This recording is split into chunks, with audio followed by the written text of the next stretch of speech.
Welcome, ladies and gentlemen, to another segment of the Doctor History Show. Today's theme is the Mexican Revolution.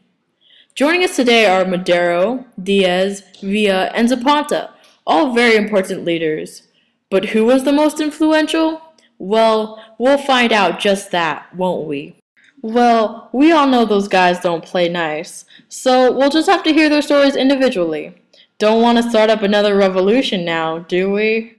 Well, first up to the stand is Diaz. Welcome, Mr. Diaz. Please tell us about yourself. I am Jose de la Cruz Porfirio Diaz Mori. I was born in the southern state of Oaxaca on September 15, 1830. I was a Mexican general, president, politician, and dictator. When I was 15, I trained for priesthood and was sent to the Seminario Conciliar. I ruled Mexico for 35 years, from 1876 to 1911, but lost power after losing to Madero in the election of 1910. I led several victories against the French, including the Battle of Puebla on May 5, 1862. In this battle, I became a war hero. I discovered my life's calling when I decided to join the armed forces upon the outbreak of war with the United States in 1846. I became president twice, first in 1877 through 1880, and second, 1884-1911. My first goal was to establish peace throughout Mexico. I managed to dissolve all local authorities and aspects of federalism that once existed. Not long after I became president, the leaders of Mexico were answering directly to me. In my quest for even more political control, I suppressed the media and controlled the court system. The Mexican economy at the time was $3.2 per peso. Mexico was compared economically to first world countries such as France, England, and Germany. Also, economic progress varied dramatically from region to region. The north was defined by mining and ranching, while the Central Valley became the home of large-scale farms for wheat and grain. I also created an economic boom by allowing foreign investment to develop Mexico's vast resources. Money flowed in from the United States and Europe, and soon mines, plantations, and factories were built and humming with production. The Americans and British invested heavily in mines and oil. The French had large textile factories, and the Germans controlled the drug and hardware industries. The economy boomed, and many miles of railway tracks were laid to connect all of the important cities and ports. In 1911, I left Mexico to live out the remainder of my life in Paris. 4 years later, I died there on July 2nd, 1915, and was buried there. Next up, let's hear from Madero.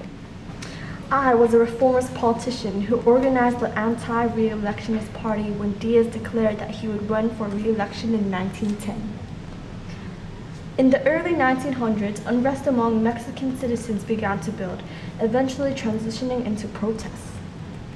In 1903, a political demonstration against the Diaz regime was violently crushed.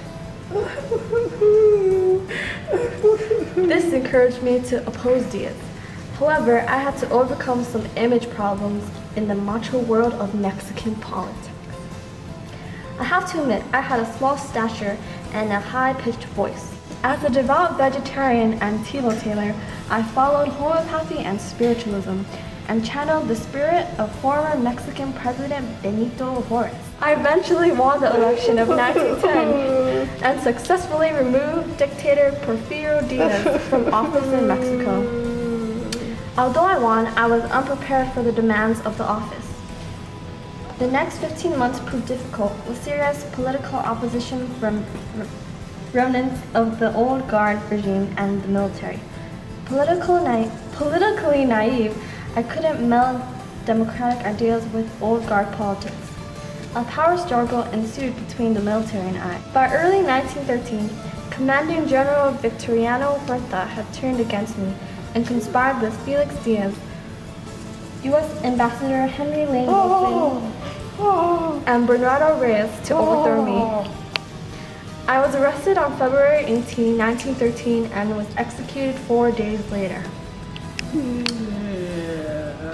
Although I was naive and idealistic, I was also honest and decent, and did much to set in motion reforms that would close the gap between the rich and poor in Mexico. And that is why I am seen as the hero and the father of the Mexican Revolution. Next up, well, what do we have here? A mariachi player? Oh, that's right. You're Robin Hood. Did you hear that, guys? We've all heard of Robin Hood, right? Well, that's what this guy right here did. Can you believe it? He actually stole from the wealthy and gave to the poor. That's pretty heroic if I do say so myself. But he only got caught when he was trying to steal a horse. That's right. I guess you could say I was like Robin Hood. But I was just trying to help those in need. I admit that I've done some pretty bad things, but I remain true to my cause. Ever since my father died, I had to work to support my mother and siblings. But when I saw my sister being attacked by that plantation owner, I just flew a jasket. I grabbed a gun and shot him front blank. I had no other choice but to run out and leave my family behind. But at least they were safe for a moment. I soon found some other companions with similar goals, and working together, we were able to help other families. Sure, we took from wealthy, but did they really need that extra money? While living as a fugitive, I joined Madero's uprising against the Mexican dictator Diaz. A rebellion removed Madero from power in 1912, and I was almost executed for defending him. I fled to the United States for a short time, but later returned back to Mexico and formed my own military force, Division del Norte.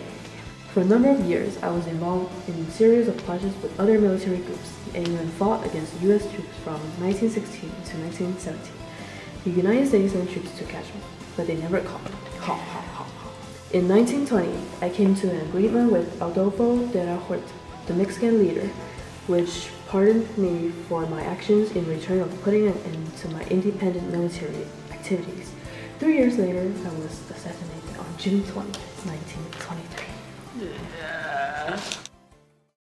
Okay, well, this brings us to our last guest, Zapata. Well, I think I should be the one called the most influential leader. First of all, I hate Diaz. While he was the president, he basically gave the landowners power and privilege to take away peasants' property. How is that influential? Unlike him, I was elected the mayor of Anahuac and city council president to actually fight for and protect my villagers. I realized the Mexican social and economic system was essentially feudal, so I went on to support Madero, who was running against Diaz. So finally, Diaz got overthrown in May 1911 and Madero rose to power. But he didn't even keep my promises. He made some social reforms such as the justice courts, but he didn't even address the land reforms he promised me. So I broke up with him, and in 1911 I formed the radical Plan de Ayala and listed my demands for reform, freedom, law, and justice. On top of trying to protect my people, I also promoted women's rights. I formed an army that allowed women to join the ranks and serve as combatants, some as even officers. Honestly, I think I'm the most influential leader during the Mexican Revolution. True, other leaders got to take the presidency, but I honestly think that I was the only selfless and non-greedy leader who truly sought to protect people rather than acquire more dogmatic power. I'm the best! No, I am! No, I am the best!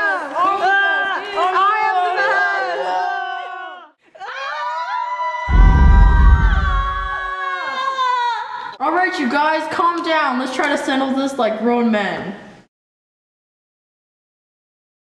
You guys You're are right. You're right. I'm yeah, sorry. I agree. I'm sorry. I'm so sorry. I'm really Yes. sorry. We are all the fathers of the Mexican Revolution. I so agree. Yeah, we need to work together, man. We're all a part of this. The total guys hug. Okay, that's enough of this. Okay. So, I'm glad you guys have worked out a compromise today will be officially known as the Compromise of 2013. Woo!